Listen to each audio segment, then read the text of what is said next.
এর উদ্যোগে আয়োজিত অধ্যকার বিশাল মাহফিলের সম্মানিত সভাপতি, প্রধান অতিথি, বিশেষ অতিথিবৃন্দ, মুআজ্জাজ ও মুকাররম ওয়ারাসাতুল আম্বিয়া হযরত উলামায়ে কেরাম, দূর দূরান্ত থেকে আগত আল্লাহ পাকের আশিকিন, জাকিরিন, শাকিরিন, মুহিব্বিন, মুরব্বিন আযম, কলিজার টুকরা আমার যুবক বন্ধুগণ, স্নেহের ছোট ভাই, পর্দার আড়ালে অবস্থানরতা শ্রদ্ধা আবেদা সালেহা নেককারিনী মা ও বোনেরা, মহান স্রষ্টা দয়াময় রব্বুল আলামিনের দরবারে লাখো কোটি শুকর ও সুজুদ, যে আল্লাহ রব্বুল আলামিন অত্যন্ত দয়া ও মায়া করে ভালোবেসে এই ফিতনা ফাসাদের জমানায় সমস্ত গুনাহ থেকে ফারিগ করে জান্নাতের বাগান, বেহেশতের বাগান, উলামায়ে কেরামদের মজলিস, আশিকিন, জাকিরিন, শাকিরিনদের মজলিস তথা গুনাহ মাফের মজলিসে আমাদেরকে আসা এবং বসার তৌফিক দিয়েছেন। এই জন্য দয়াময় রব্বুল আলামিনের দরবারে শুকর আদার্থে দিল থেকে মুহাব্বতের সাথে সকলেই কালেমাতুর শুকর উচ্চারণ করি, আলহামদুলিল্লাহ। মজলিসে আসতে পেরে আপনারা খুশি না বেজার? খুশির আওয়াজ আসতে হয় না জোরে হয়? যে পরিমাণ খুশি হয়েছেন সেই পরিমাণ আওয়াজ দিয়ে বলুন আলহামদুলিল্লাহ। খুশি হয়েছেন কে? আরো জোরে গান। আল্লাহ না, আল্লাহ। আবার বলেন আল্লাহ শব্দের ডানে জবানে পেশ হইলে আল্লাহ শব্দ মোটা করিয়া পড়িতে হয়। অতএব আল্লাহু আকবার হবে না, আল্লাহু আকবার। কি হবে? জোরে গান, জবান খুইলা গান। দেখি বরকত পড়তেছে নাকি? একটা তেরে ফাল দিয়ে দিল। আল্লাহ। এই এলাকায় কি ঘরবাড়ি কম? হ্যাঁ, আমার তো মনে হয় চায়ের দোকানে এসে মানুষ বেশি। হ্যাঁ, আপনাদের মাহফিলে মানুষের চায়ের দোকানও এর থেকে মানুষ বেশি। এরপরও যা আছে বাহিরে হাঁটে, কথা কয়, গল্প গুজব করে। এটা দ্বীনি মজলিসের আদবের খেলাফ। এই পর্দার বাহিরে যারা আছেন, হয় ভিতরে ঢোকেন আর না হয় মেহরবানি করে প্যান্ডেল থেকে বের হয়ে যান। আমার কানে যেন কোনো আওয়াজ না আসে। মুহাম্মাদুর রাসূলুল্লাহ সাল্লাল্লাহু আলাইহি ওয়াসাল্লাম এই পৃথিবীর ভিতরে শ্রেষ্ঠ ওয়াইজিন। কথা কয় না ভাই? সবাই আমার দিকে তাকান। পৃথিবীর ভিতরে শ্রেষ্ঠ ওয়াইজিন কে? মুহাম্মাদুর রাসূলুল্লাহ সাল্লাল্লাহু আলাইহি ওয়াসাল্লাম।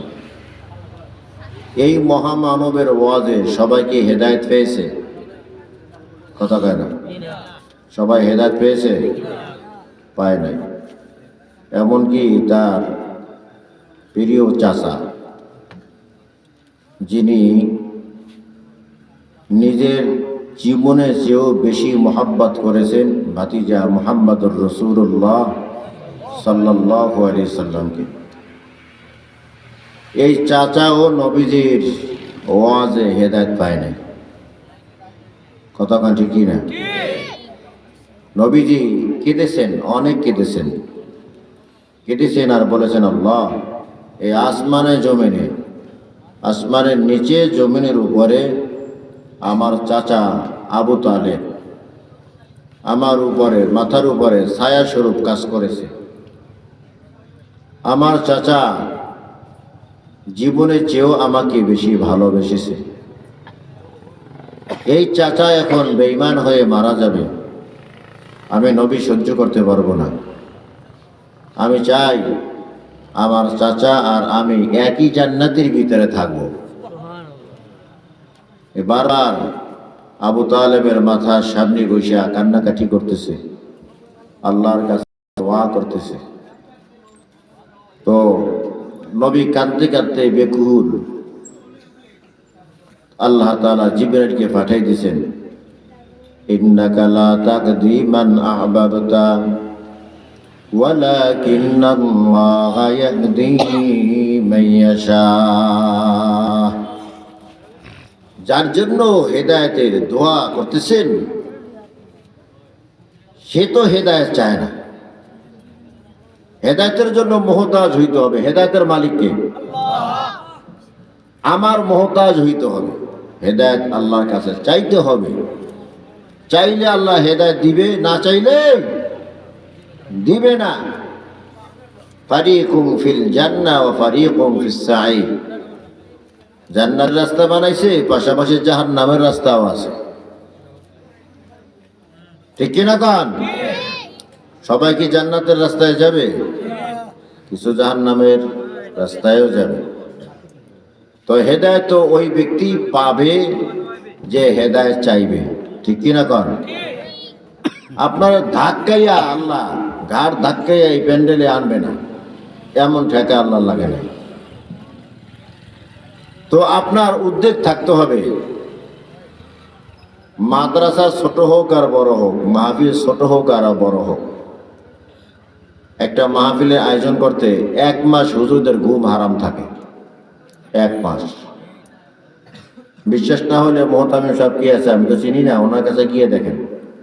উনি 1 মাস আগ থেকে নিয়ে প্ল্যান করে, ঘুমাইতে গিয়েও প্ল্যান করে, বক্তা কারে দাওয়াত দিব, কিভাবে কি করব, কোন জায়গায় খাওয়াবো, কোন জায়গায় রাখবো, কোন জায়গায় কি করব, মাইকিং কেমন হবে, পোস্টার কেমন হবে, কত যে টেনশন। আর আপনারা যদি এই মাহফিলের ভিতরে হাজির না হন তো আল্লাহর কাছে আপনারা কি জবাবদিহি করবেন? দূর দূরান্ত থেকে আলেম ওলামা এসে যদি প্যান্ডেলে মানুষ না পায়, এটা আপনাদের জন্য একটা শরম না? হ্যাঁ, মেহমান আসলো, মেজবান আসলো না, এই মেহমানের মেহমানদারি হবে? হবে না। মেহমান কারো বেইজ্জতি করা হয়। কি করা হয়? বেইজ্জতি করা হয়। তো হেদায়েতের মালিক আল্লাহ হইতে পারে, এই মাহফিল উসিলা আল্লাহ তাআলা হেদায়েত দিয়েও দিতে পারে। ঠিক কিনা কান? এই যে অনুরোধ থাকবে, আশপাশে যে ভাইরা আছেন, আসেন, শীতের মৌসুমে শীত তো একটু পড়বে, 12টার আগেই আমরা এখান থেকে বিদায় হব ইনশাআল্লাহ। আল্লাহ তাআলা আমাদেরকে ঈমানের মতো মহা এক দৌলত দান করেছেন। মানব জাতির জন্য ঈমানের চেয়ে দামি জিনিস আর নাই। তো ওই দামি জিনিসটা আমরা পেয়েছি, আলহামদুলিল্লাহ বলি। আরো জোরে গান। ঈমান খুব দামি জিনিস, আমাদের কাছে দামি মনে হচ্ছে না। কেন? যে আমরা বিনা ইমতিহানে, বিনা পরীক্ষায় ঈমান পেয়েছি। বিনা পরীক্ষায় ঈমান পেয়েছি, সস্তা দামে পেয়েছি। ঈমানের উপরে অটল আর মজবুত থাকতে যে কি কষ্ট, এটা আমরা বাঙালিরা বুঝি না। দূরে যাওয়া দরকার নাই, পার্শ্ববর্তী দেশ ইন্ডিয়া যান, ওখানে গিয়ে দেখেন ঈমানের উপরে অটল আর মজবুত থাকতে কতটা কষ্ট। গত বছর আমি ইন্ডিয়াতে 8টা মাহফিল করেছি। আমাকে মাশাআল্লাহ ওখানে মুসলমানরা খুব মোহাব্বত করে। এবছর মাহফিল আছিল না হয় 20টা। কপাল খারাপ, আমাকে বিষয় দেয় না। আমাকে কি, আপনাদেরকে দেবে না। তো ওখানে মুসলমানেরা খুব আফসোস করে বলল, হুজুর, উপযুক্ত মেয়ে নিয়ে ঘরে থাকাটা বড় ভয়ের কারণ। বের করে নিয়ে যায়, জোর করে জেনা ব্যভিচার করে, কোনো বিচার নাই। নাউজুবিল্লাহ খান। ওরা কতটা অসহায়, এরপরও ঝড় তুফান যা আসে ওরা মাথা নত করে না। ওরা মাথা নত করে কার সামনে? আরো জোরে কান, আল্লাহর সামনে। জয় শ্রীরাম বলার জন্য মাথা থেকে পা পর্যন্ত পিটাইয়া রক্তে রঞ্জিত করে ফেলায়, কিন্তু জয় শ্রীরাম বলে না। ওরা বলে আল্লাহু আকবার। কি বলে? ধরে ডাক দেন, আল্লাহু আকবার। কত মাইরজি ওরা খায়। আজান দিয়েছে মসজিদে, আল্লাহু আকবার। আজান দিল কেন? এই অপরাধে কোপায়া টুকরো টুকরো করে ফেলায়। নাউজুবিল্লাহ, জোরে কান। এই যে ঈমান বিনা পরীক্ষায় আমরা পেয়েছি, বিনা কষ্টে আমরা পেয়েছি। এজন্য আমাদের কাছে ঈমানের দাম নাই। কষ্ট করে ঈমান অর্জন করতাম, তাহলে আমাদের কাছে খুব দামি হইতো জিনিসটা। তো ঈমানের উপরে যারা অটল আর মজবুত থাকে, এদের উপরে ঝড় তুফান অনেক আসে। খাঁটি মুমিন যারা হয়, তারা ঈমান থেকে বিন্দু মাত্র পিছপা হয় না। কি হয় না? পিছপা হয় না।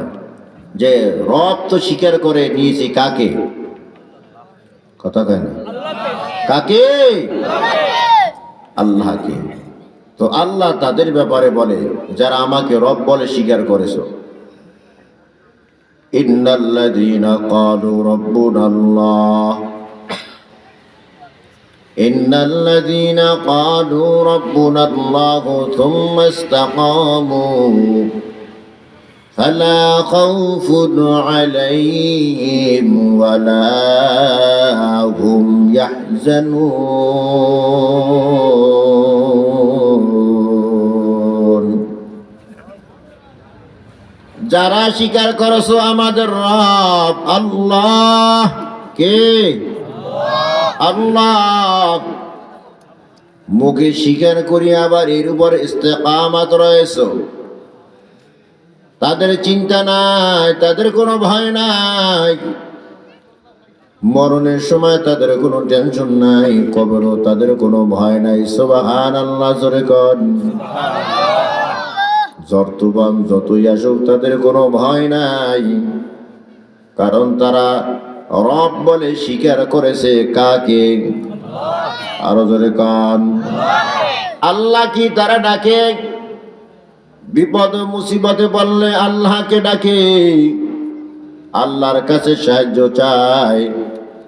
জবানের ভিতরে তাদের একটাই নাম জারি থাকে, আল্লাহ। কি? আরো জোরে কান। আল্লাহ। হাজারো বেঈমান এক হয়ে ঈমানদারে ঈমান চুরি করতে পারে না।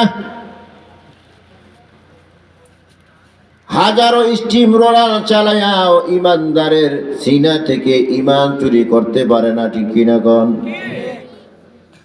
তবে ঈমানদার খুব খাঁটি ঈমানদার হইতে হবে। ভেজাল মার্কা ঈমান হইলে হবে না। কোন ঈমান লাগবে?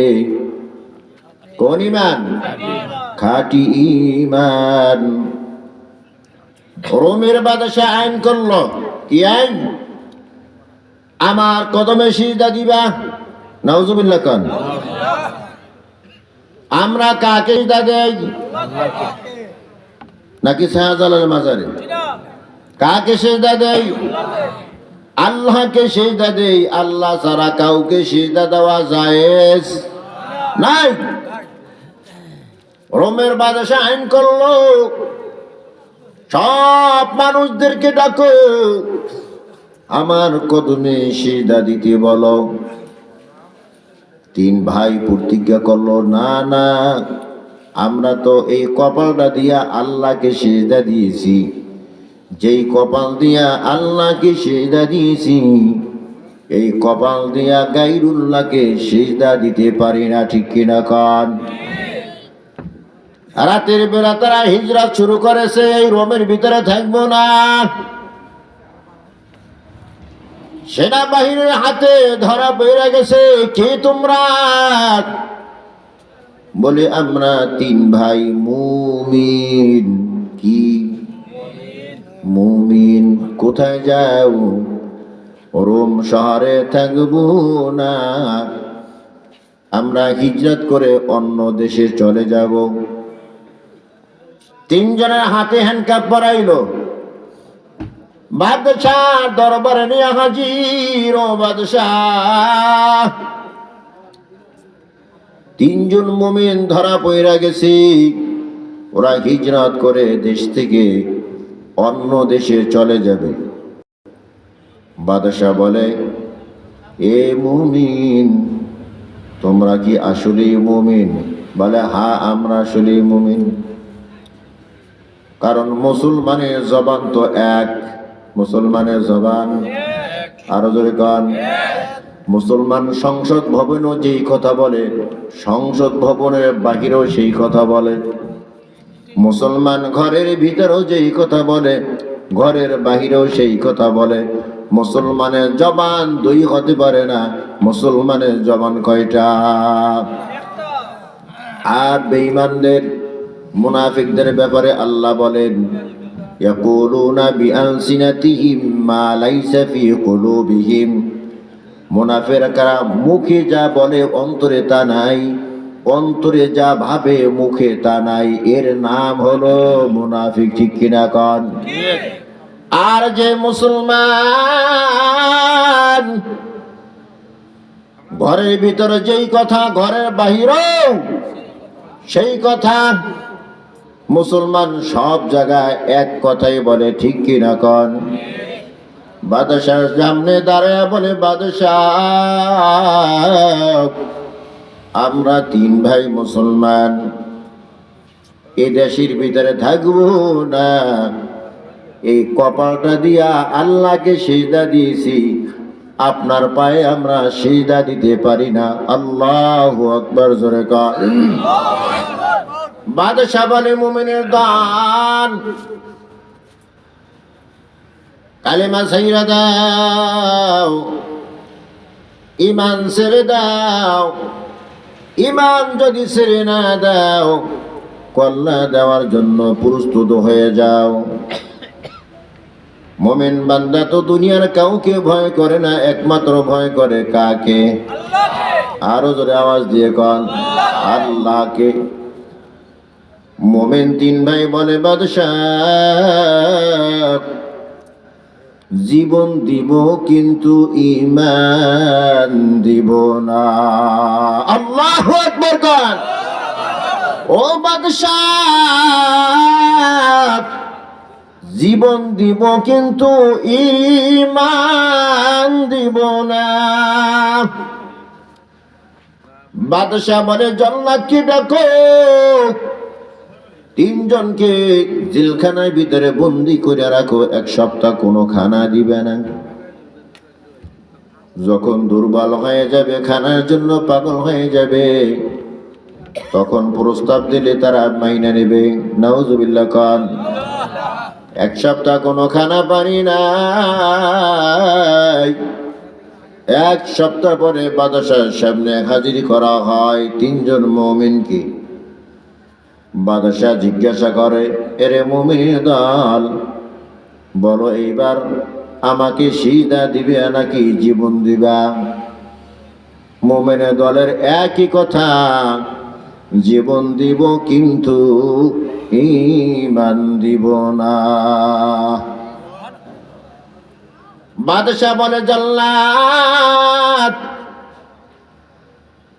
কঠোর শাস্তি দিতে হবে এদেরকে। এদেরকে যদি ছেড়ে দেওয়া হয়, এদের দেখে দেখি আরো মানুষ ঈমানের উপরে মজবুত হয়ে যাবে। কিন্তু এদেরকে এমন এক শাস্তি দিতে হবে, যে শাস্তি দেখিয়া অন্য মানুষগুলো কেউ যদি ঈমান এনেও তাকে ছেড়ে দিবে।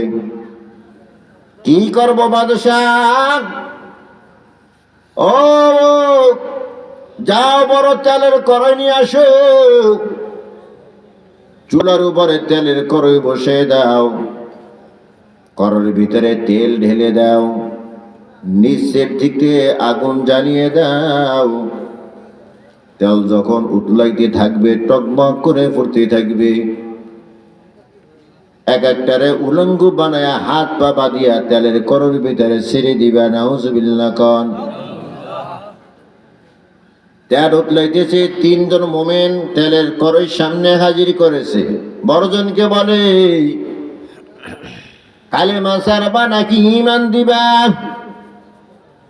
বড়জন বলে, বাদশাহ, কালেমা ছাড়বো না, ঈমান দিব না। বাদশা বলে, হাত পা বাঁধিয়া তেলের করর ভিতরে ছেড়ে দিব, দেখছুনি মরণ ফাঁদ। বড় ভাই বলে, বাদশা আপনি দেখেন মরণ ফাঁদ, কিন্তু আপনার তেলের করর ভিতরে আমি জান্নাতের দরজা দেখতেছি। আল্লাহু আকবার, জোরে কান। মরণ নামক দরজা দিয়ে আমি জান্নাতের মেহমান হয়ে যাব। আপনি তো দেখেন মরণ ফাঁদ। হাত পা বাঁধিয়া যখন তেলের করুর ভিতরে ছেড়ে দেওয়া হয়,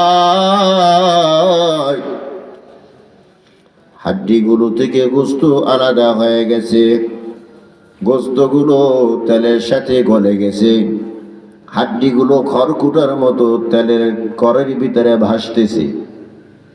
দ্বিতীয় ভাইকে জিজ্ঞাসা করে, তোমার কি মনস্তাব, জীবন দিবা নাকি ঈমান দিবা? বলে, আমি জীবন দেব কিন্তু ঈমান দিব না। আল্লাহু আকবার কান।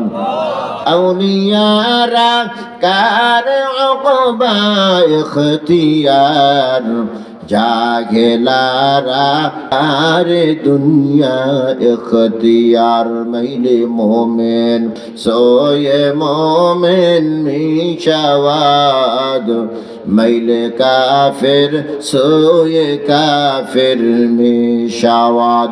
এক জামানা সোহবাতে মা আউলিয়া, বেহতার আজ সদ সাল তাআত বেরিয়া।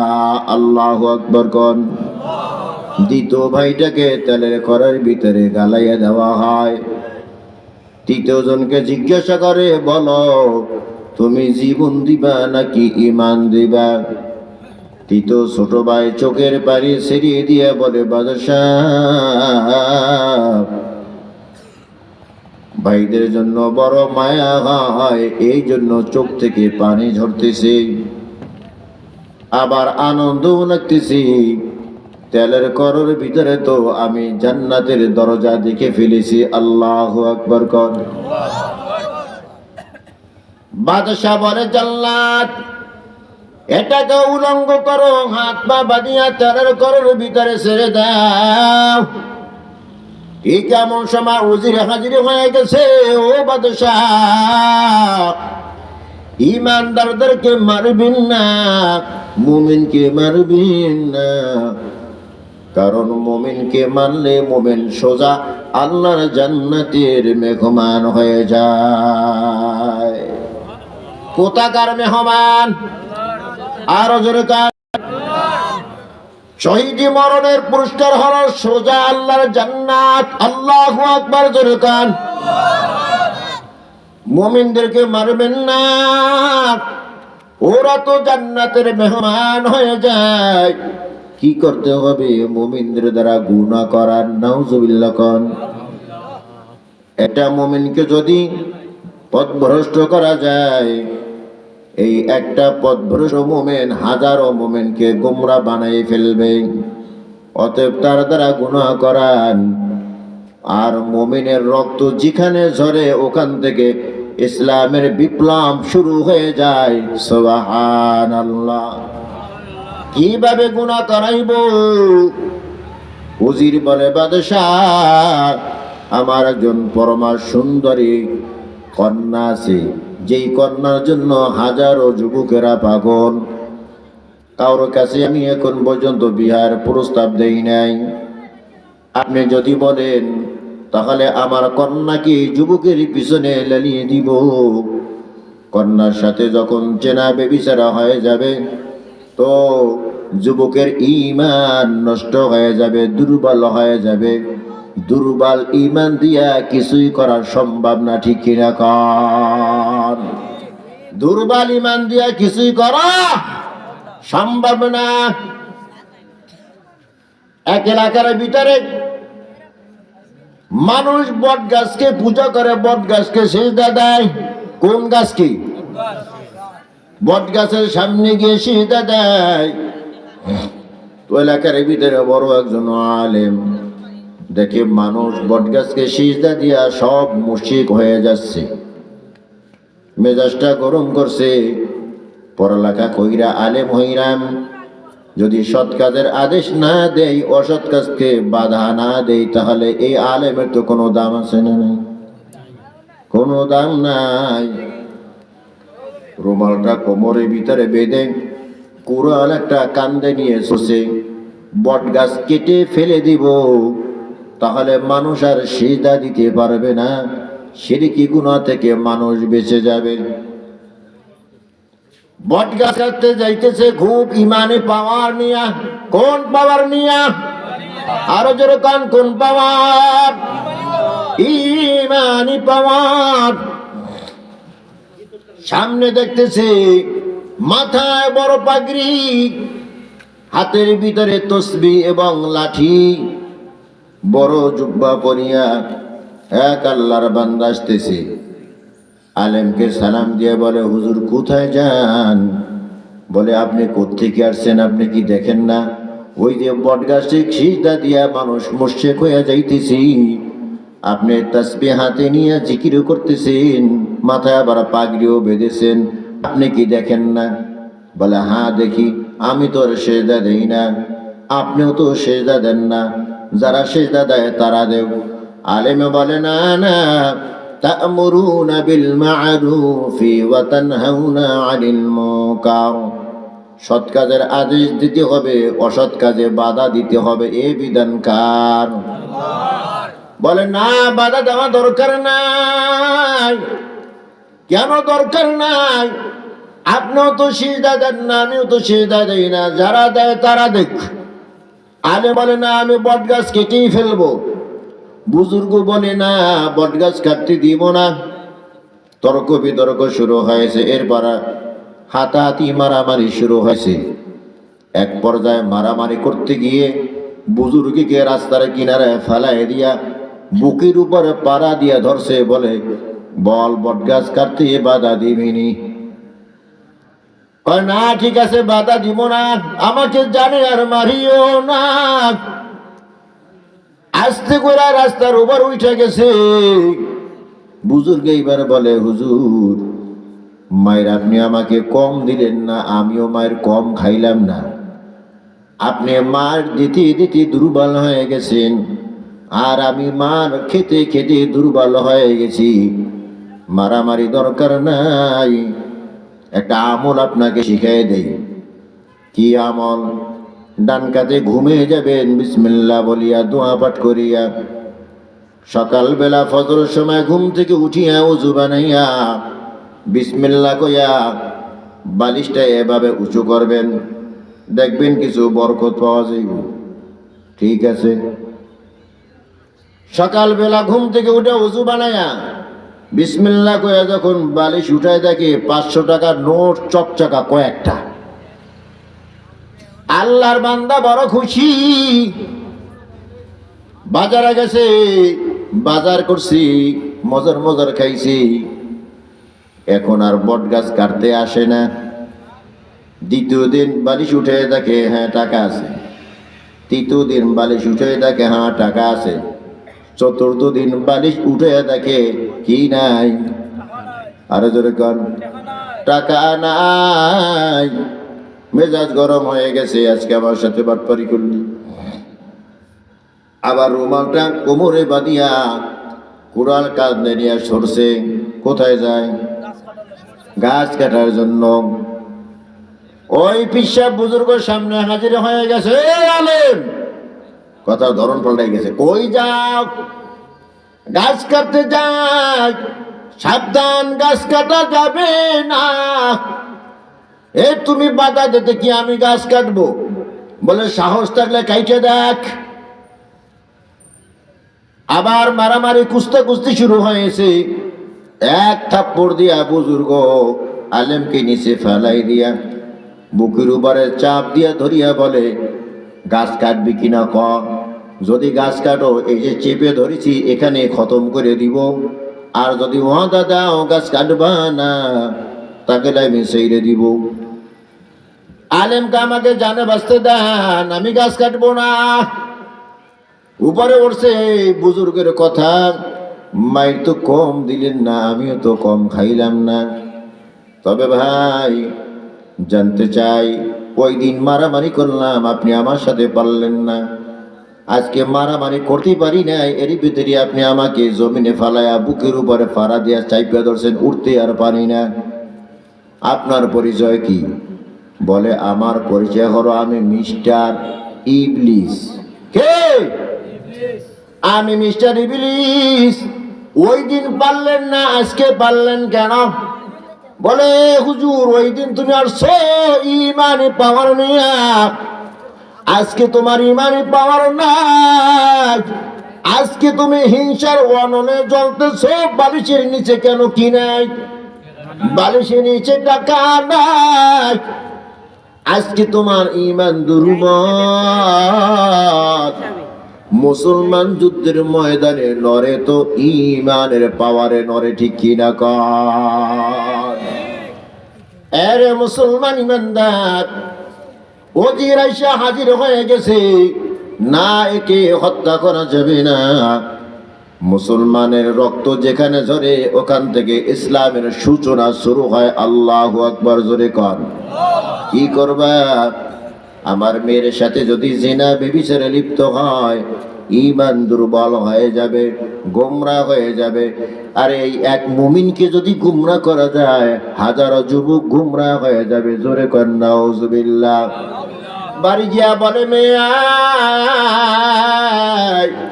তোর বাবার প্রমোশন হবে, তুই চাও কিনা? বলে হ্যাঁ বাবা চাই। যদি তোর বাবার প্রমোশন চাও, তিনজন মুমিন ধরা পড়েছে, দুইজন মুমিন তেলের কড়ার ভিতরে গলাইয়া দেওয়া হয়েছে, একজন বাকি আছে। তার সাথে জিনা ব্যভিচার করিয়া তার ইমানকে নষ্ট করে দিতে হবে, তাহলে তোর বাবার প্রমোশন হয়ে যাবে। জোরে কর নাউজুবিল্লাহ। ঠিক আছে বাবা। রাজপ্রাসাদের ভিতরে একটা কামরা দেওয়া হলো, এখানে তুমি আর ওই যুবকে থাকবা। 40 দিন থাকবা। কয়দিন? 40 দিন। 40 দিনকে চিল্লা বলা হয়। চিল্লা দিলে মানুষের আমল পরিবর্তন হয়। কথা কোন ঠিক কিনা? উদাহরণস্বরূপ আপনাদের এলাকার ভিতরে একজন চোর ধরা পড়ে গেছি। কি ধরা পড়ছে? একজন চোর দুইজন চোর ধরা পড়ছে। একজনকে ধরিয়া থানায় দিয়েছে, থানা থেকে কোর্টে চালান দিছে, কোর্ট থেকে চিল্লা দিয়ে দিছে 40 দিন তাকে জেলখানায় রাখা হোক। কোথায়? আরেকজন ধরা পড়ে নাই, সে এই ফাঁকে চিল্লা গেছে। কোথায় গেছে? চিল্লা কি ইমান ঠিক করার জন্য গেছে, নাকি ওই জেলখানা থেকে বাঁচার জন্য? কথা কয় না। এও চিল্লা চলে গেছে, আর একেও জেলখানা চিল্লা পাঠাইছে। 40 দিন পর এও ছাড়া পাইছে, আর 40 দিন পর ওই চোরাই চিল্লা থেকে আসছে। দুইজনে চিল্লা দিয়ে আসছে। যে জেলখানায় গেছে চিল্লা দিছে, সে তো রাতের বেলা চুরি করতো, মুরগি হাঁস গরু চুরি করতো রাতের বেলা। এখন দিনের বেলায় যেখানে পায় সেখানে মানুষকে ধরে বসে, চাকু ঠেকাই দেয়। এখন আসে চোর নাই, ডাকাত হয়ে গেছে। কিরে ভাই, এখন দিয়ে রাতের বেলায় করো? মান সম্মান যা যাবার তো গেছি, এখন আর মান সম্মানের ভয় করি না, যেখানে পাবো সেখানেই সাইজ করবো। কথা কয় না। আর একজন চিল্লা দিয়ে আসছে, আজানটা হইলেই মাথাটা নিচের দিকে দিয়া মসজিদের দিকে যায়। জিজ্ঞাসা করে, ভাই তুমি কই যাও? এই জুব্বা কোথায় পাইলা? এই দাড়ি কই পাইলা? এ মাথায় টুপি কই পাইলা? বলতে চায় না। নিচের দিকে তাকাইয়া আস্তে আস্তে বলে, আল্লাহর রাস্তায় গেছিলাম। কোথায় গেছিলাম? আরো জোরে কান। আল্লাহর রাস্তায় গিয়ে আগের মতো আছে না পরিবর্তন হয়েছে? আবার ওই যে চিল্লা জেলখানায় দিছে, আগের মতো হয়েছে নাকি পরিবর্তন আছে? পরিবর্তন হয়ে গেছে। ঠিক কিনা কান? এ মা, তোমাকে আর যুবককে 40 দিন এই রুমের ভিতর রাখা হবে, বাকি দিয়া তালা থাকবে, ভিতর কেউ ঢুকতে পারবে না। 40 দিনের ভিতরে আমরা কেউ আসবো না। এই 40 দিন কি কি গুনার কাজ যুবকের দেয়া করাইবা, এটা 40 দিন পরে আবার কার গুজারি শুনাইবা। চিল্লা দিয়ে আসলে যারা চিল্লা দেয় তাদেরকে আমির সাহেব বলে, কার গুজারি শোনাও। কি শোনাও? কারগুজারি শোনাও। এই 40 দিন কি কি কাজ করছো? কয়জনকে তুমি তশকিল করছো 3 চিল্লার জন্য, 1 চিল্লার জন্য, 3 দিনের জন্য? কারগুজারি শোনাও। এ মা, আমি 40 দিন পরে আসবো, আমাকে কারগুজারি শোনাইবা। এই 40 দিনের ভিতরে আর আসবো না।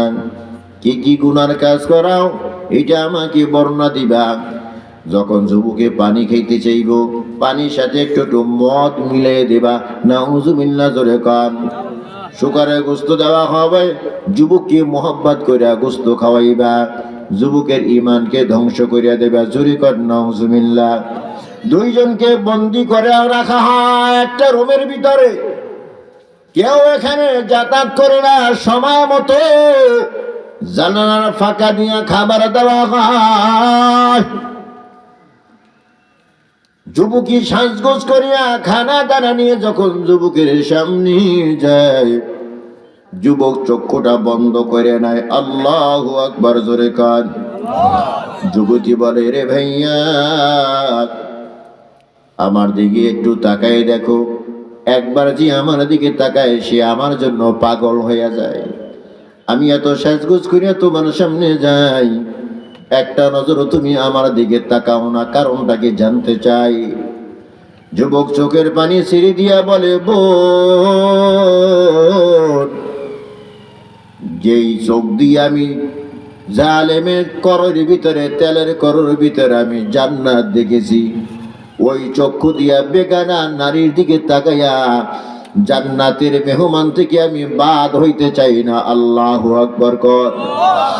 এই চক্ষুকে আমি রিজার্ভ করে রেখেছি, এই চোখ দিয়ে আমি আল্লাহ দেখব।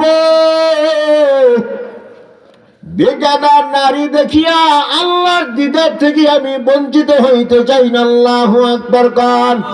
जन्नत दो ज़ुख़सिया रब क्या करो, आरज़ू है मैं तुझे देखा करो, हूर गल्मा जितनी नेमत है तू, सबसे बढ़कर नेमत दीदार तू।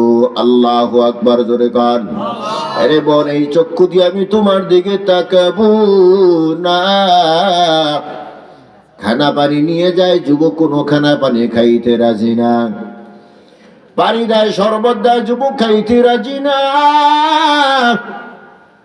অনুরোধ করিয়া বলে, বোন, আল্লাহর জন্য তোমাকে আমি মুহাব্বত করি, তবে তোমার হাতের কোনো জিনিস আমি খাবো না। আল্লাহর জন্য তোমাকে আমি মুহাব্বত করি, তবে তোমার দিকে আমি একটা নজরও তাকাবো না। আল্লাহু আকবার, জোরে কান। মাঝে মধ্যে যুবতী রাতের বেলা সুন্দর মতো সাজগোজ করিয়া অর্ধ উলঙ্গ হইয়া নিজের বিছানার ভিতরে শুয়ে থাকে, আর মনে মনে ভাবে, টকবগে যুবক আজকে আমার উপরে হামলা চালাইবে, আমার চরিত্র নষ্ট করে দিবে। এ কথা ভাবতে ভাবতে যুবতী ঘুমাইয়া যায়। গভীর রাতে যখন যুবতীর ঘুম ভেঙে যায়, যুবকী তাকায় দেখে আমার বিছানায় আমি ঘুমাই, আর ওই আল্লাহর বান্দা তার বিছানা জায়নামাজে দাঁড়ায় কার সাথে যেন কথা কয়। আল্লাহু আকবার, জোরে কান। সকালবেলা জিজ্ঞাসা করে, ভাইয়া, সাজগোজ করিয়া নিজের বিছানায় ঘুমিয়েছিলাম, মনে মনে ভেবেছিলাম তুমি আজকে আমার সাথে জেনাবে বিচারে লিপ্ত হইবা, কিন্তু রাতের বেলা যখন ঘুম ভেঙে যায়, আমি দেখি জায়নামাজে দাঁড়ায়া তুমি কার সাথে জানিও কথা কও। কই, এখানে তো কেউ আসা যাওয়া করে না, দরজা বন্ধ, জানালা বন্ধ, বাহির দিকে দিয়া তালা। ও ভাইয়া, তুমি কার সাথে কথা কও? যুবক জবাব দেয়, রে বোন, আমি আমার মাওলার সাথে প্রেম করি, তোমার মাওলা কই? বলে, আমার মাওলা হলো আরশে আজিম। আল্লাহু আকবার কান। আল্লাহু লা ইলাহা ইল্লা হুয়া রাব্বুল আরশিল আযীম।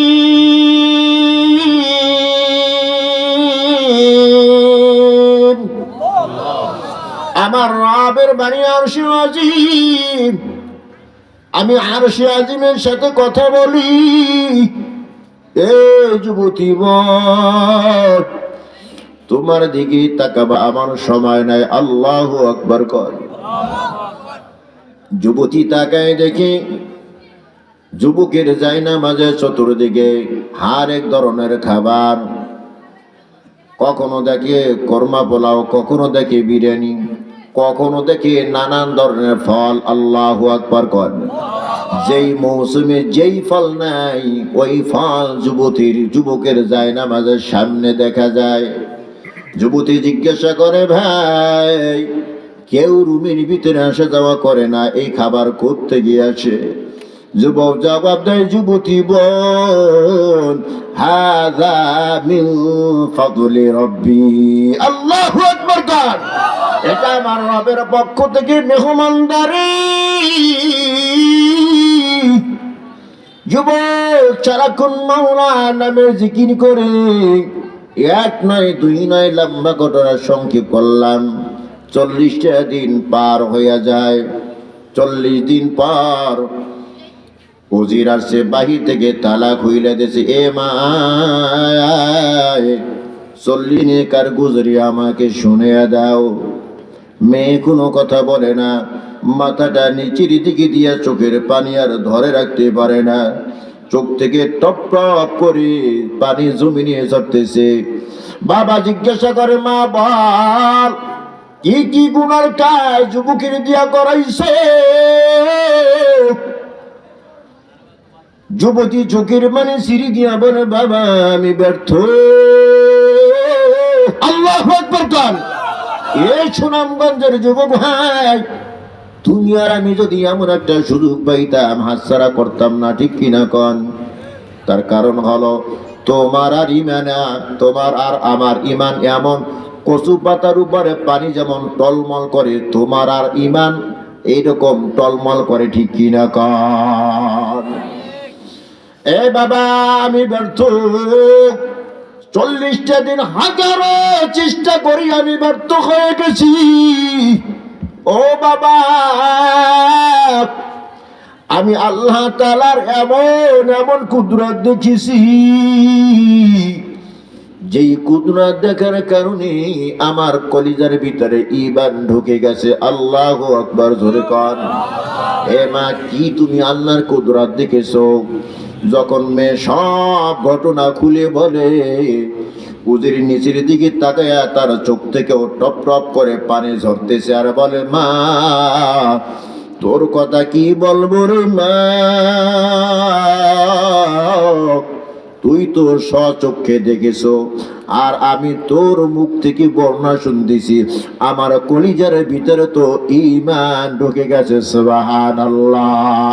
আউলিয়ারা কারে উকবা ইখতিয়ার, জাহেলারা কারে দুনিয়া ইখতিয়ার। মাইনে মোমেন সোয়ে মোমেন মিশাওয়াত, মাইলে কাফির সোয়ে কাফির মিশাওয়াত। আল্লাহু আকবার জোরে কান। ওজি যুবকে ডাইকে বলে, বাবা আয়, 40টা দিন জালেমের জেলখানার ভিতরে তোকে বন্দি করে রেখেছি, আর বন্দি থাকতে হবে না। আজকে তোমাকে উন্মুক্ত করে দিব। আল্লাহু আকবার জোরে কান। এ যুবক, রাতের অন্ধকারে এখান থেকে বের হয়ে যেতে হবে, না হয় আমিও খুন হয়ে যাব, আমার মেয়েও খুন হয়ে যাবে। যুবক বের হইয়া আল্লাহর জিকির করতে করতে সামনের দিকে হাঁটতেছে। আল্লাহু আকবার জোরে কান। উজির পিছন থেকে ডাইকা বলে, রে যুবক, মুমিনেরা জমিন দিয়ে হাঁটলে নাকি জমিন মুমিনের জন্য দোয়া করে, আর বেঈমানেরা জমিন দিয়ে হাঁটলে নাকি বেঈমানদের জন্য জমিন বদদুয়া করে। বদদুয়ার তলে কেন ফালাও? এখনো কালিমা পড়ায় কেন মুসলমান বানাইয়া দাও না? লা ইলাহা ইল্লাল্লাহ কালিমা পড়ায় মুসলমান বানাইয়া দাও। কালেমা বইনা মুসলমান হয়ে গেল কয়জন হইল এখন ইমানদার? 3 জন ইমানদার রাস্তা দিয়ে হাঁটতেছে, দেখে 2টা ঘোড়ার উপরে 2টা সাওয়ার দৌড়ে আসতেছে। সাওয়ারের মাথার উপরে মুকুট পরা আছে। এই মুকুটের এত পাওয়ার, এত পাওয়ার, রাস্তা আলোকিত হয়ে যাইতেছে। আল্লাহু আকবার, জোরে কান। কিরে, কোথা থেকে এই ঘোড়া আসতেছে, সাওয়ারি আসতেছে? যতই সামনের দিকে আগায় ততই পরিচিত পরিচিত মনে হয়। দৌড়াতে দৌড়াতে যখন সামনে হাজির, যুবক দেখে তো আমার ওই 2 ভাই, যেই 2 ভাই জালেমের তেলের করার ভিতরে শহীদ হয়ে গেছে। আল্লাহু আকবার। কিরে ভাই, তোরা না জালেমের তেলের করার ভিতরে জীবন দিয়েছ, এখানে আবার কিভাবে হাজির হইলা? 2 ভাই জবাব দেয়, আমার আল্লাহর জন্য সব সহজ। সুবহানাল্লাহ কোন। আমার আল্লাহর তো এত পাওয়ার, এত পাওয়ার। ইন্নামা আমরুহু ইযা আরাদা শাইআন আন ইয়াকুলা লাহু কুন ফায়াকুন। যে কোনো ব্যাপারে আমার আল্লাহ কুন বললে ফায়াকুন হয়ে যায়। সুবহানাল্লাহ কোন। ও ভাই, আলমে বারজাখ থেকে একটা সুসংবাদ দিয়া আমাদের 2 ভাইকে তোমার কাছে পাঠাইছেন আমার আল্লাহ। কি সুসংবাদ? আমরা 2 ভাই জালেমের তেলের করার ভিতরে জীবন দিয়েছি, আমরা শহীদ। আমাদেরকে আল্লাহ তাআলা যেই জান্নাত দিয়েছে, আমাদের জান্নাতের চেয়েও তোমাকে আল্লাহ তাআলা আরো দামি একটা জান্নাত দিয়েছে। সুবহানাল্লাহ, জোরে কোন। কেন? তোমরা তো জালেমের তেলের করার ভিতরে জীবন দিয়েছো, আমি তো দেই নাই। 2 ভাই জবাব দেয়, রে ছোট ভাই, 40টা দিন তুই জালিমের জেলখানায় ঈমানের পরীক্ষা দিয়েছো। কিসের পরীক্ষা? ঈমানের পরীক্ষা দিয়েছো। এই ঈমানের পরীক্ষায় তুমি 1st ক্লাস পাস হয়েছো। এই জন্য আল্লাহ তাআলা আমাদের জান্নাতের চেয়েও দামি এক জান্নাত তোমাকে দান করেছেন। এই সুসংবাদ দিয়ে আল্লাহ আমাদেরকে পাঠাইছেন। আল্লাহু আকবার কান। এর মুসলমান ইমানদার, ইমানের এত দাম। এই ইমান যখন কোন বান্দার কলিজার ভিতরে ঢুইকা যায়, বেঈমানরা 1000 চেষ্টা করিয়াও তার সিনা থেকে ইমান চুরি করতে পারে না। ঠিক কিনা কন? আরো জোরে কন।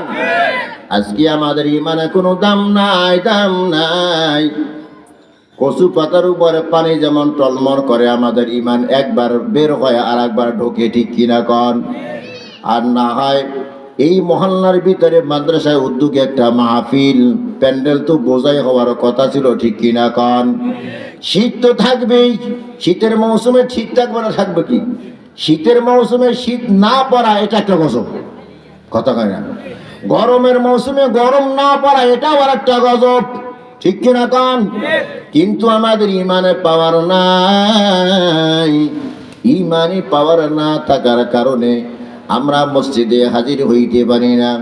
আমাদের ইমান তো এত মজবুত, যেই ইমানে ঘর থেকে বের করিয়া মসজিদে নিতে পারে না, যেই ইমানে চায়ের দোকানে আড্ডা থেকে মসজিদে নিতে পারে না। কথা কন ঠিক কিনা? আমার প্রশ্ন, যেই ইমানে ঘর থেকে বের করিয়া তোমাকে মসজিদে নিতে পারে না, যেই ইমানে চায়ের দোকানে আড্ডা থেকে তোমাকে আল্লাহর ঘরে মসজিদে নিতে পারে না, যেই ইমানে বাজারে ঘোরাঘুরি থেকে বের করে তোমাকে মাহফিল প্যান্ডেলে আনতে পারি না, ওই ইমান দিয়া তুমি জাহান্নামের আগুন থেকে বাইচা কেমনে জান্নাতে মেহমান হইবা? সম্ভব না, সম্ভব না। আল্লাহর মোহাব্বত অন্তরে জায়গা দিতে হবে। মুমিন বান্দা সবচেয়ে বেশি মোহাব্বত করে কাকে? আরো জোরে কন, ওয়াল্লাযীনা আমানু আশাদ্দু হুব্বাল লিল্লাহ। মুমিন বান্দার অন্তরের ভিতরে সবচেয়ে মোহাব্বত কার বেশি? আল্লাহ তাআলার বেশি। যার অন্তরের ভিতরে বেশি মোহাব্বত থাকে আমার আল্লাহর, সেই হয় খাঁটি ঈমানদার। ঠিক কি না?